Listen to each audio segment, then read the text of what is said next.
Okay, Year 10. This question 17 is all about cancelling factors.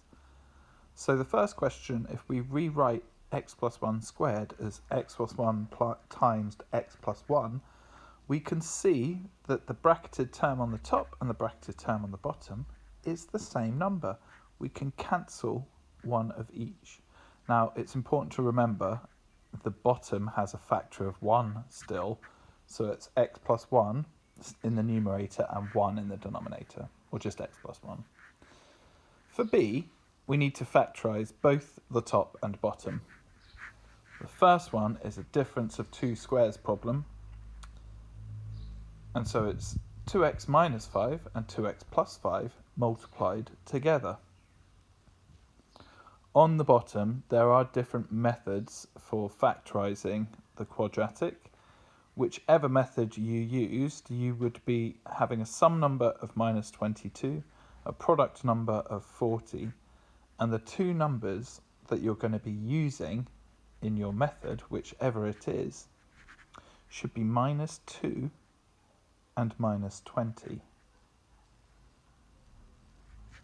If you go on and factorise down from there, you're going to get 4x minus 1 and 2x plus minus 5. The importance of this is that there is a common factor in the numerator and denominator, and this factor can be cancelled.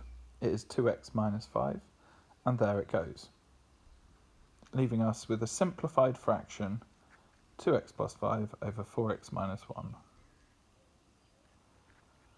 The final question, lots of people making the mistake of expanding brackets, but you do the exact opposite of that. We're factorising in order to cancel the factors.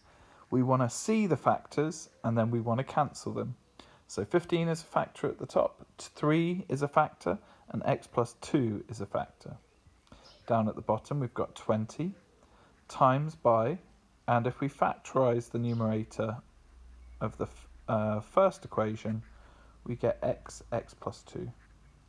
Cancelling factors of 5 out, then cancelling the factor of x plus 2, leaving us with